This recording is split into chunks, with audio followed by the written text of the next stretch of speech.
To keep things moving, Timothy says, so OpenAI signed a partnership with Axel Springer, and one might argue it's just another deal like the Associated Press, except it isn't. To me, there are very important differences. The press release reveals, quote, ChatGPT's answers to user queries will include attribution and links to the full articles for transparency and further information. The AP deal did not include any such agreement, and so my theory is that there are financial incentives making GPT more prone to provide Axel Springer content than not. This raises a few questions.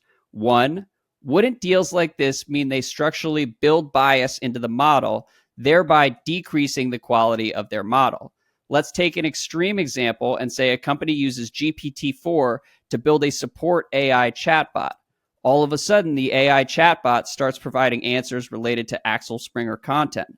As a company relying on GPT-4, I would be pissed off and switch LLM providers. And then two, one might argue that OpenAI has no alternative but to sign deals with the content providers, or else they will sue them for IP infringement. But isn't this a general generative AI issue that all Gen I model providers are going to have?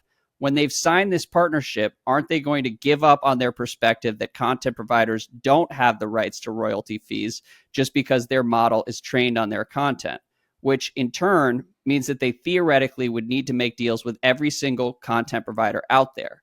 To me, this would be similar to Facebook agreeing or accepting being classified as a content provider rather than a platform where content is posted, which would add a lot of responsibility to Facebook, a position they do not want to take for that reason.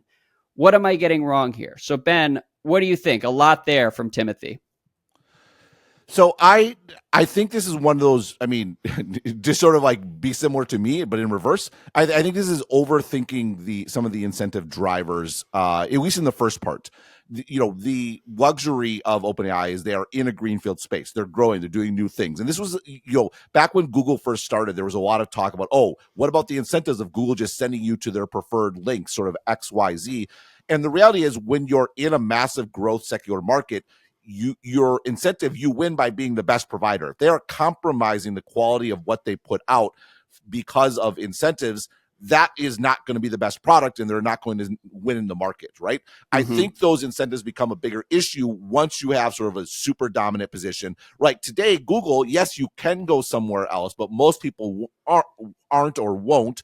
And so what's sort of happening on the margins for them to sort of make those changes? Those are, it's more of an issue today, but or a potential issue, I should say. I don't think Google is necessarily doing that, but we're 25 years on from Google sort of starting. It's sort of a very, very different situation, number one. Number two, he's assuming that OpenAI even has incentives to drive people to Axel Springer. That's not necessarily the case at all. I don't think that OpenAI would like to show the citations and links. It sounds like kind of a pain in the rear end. They're figuring some way out to sort of make this work, probably because I think Axel Springer is pretty what's the word I'm looking for, they'll sue them. like what's the word, like they're very litigious. Litigious, thank you, that's the word I'm looking for.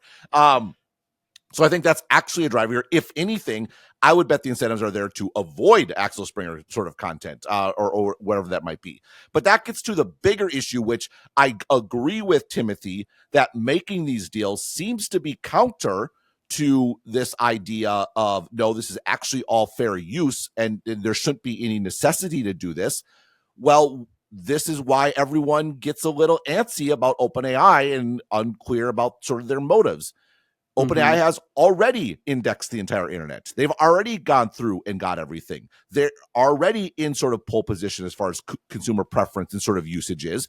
And so is there an aspect of pulling up the ladder on everyone else where they already did it and then they're establishing the precedent that you get permission, which is a big disadvantage to everyone that comes along later and wants to build sort of a competitive product and now has to go jump through all these hoops to make it happen. It's like the regulatory capture sort of concept, but applied on sort of like a private partnership sort of basis.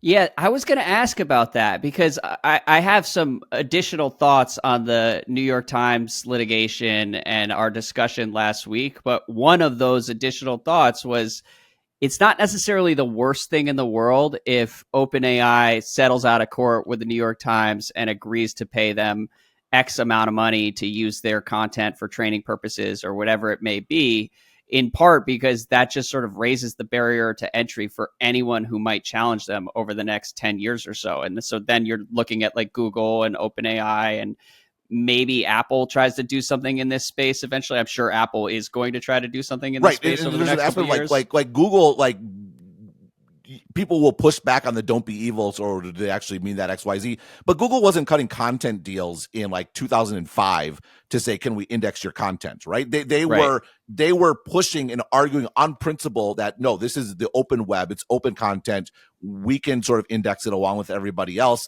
And I think overall to the benefit of all, now you fast forward and you have like those laws in like Australia or like Canada that is like ruling against economics that I've complained about before, and say, oh, you're actually essential, and so you have to do this indirect tax that's basically just funneling money from Google and Facebook to these companies.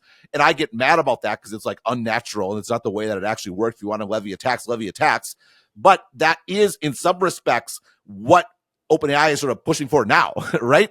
And I think that this aspect is a bit where I do think people in tech, or maybe I'll just speak for myself, feels a little antsy about OpenAI, where why are they so quick to sort of reach for, again, it's not regulatory per se, but to reach for the pull up the ladder sort of strategy. And is this a commentary on maybe these models are not very defensible? Maybe they don't have much of a moat. They're trying to construct a moat out of regulation along with these partnership sort of deals. And yeah, so I mean, I think Timothy's points on this particular bit are raise very valid questions.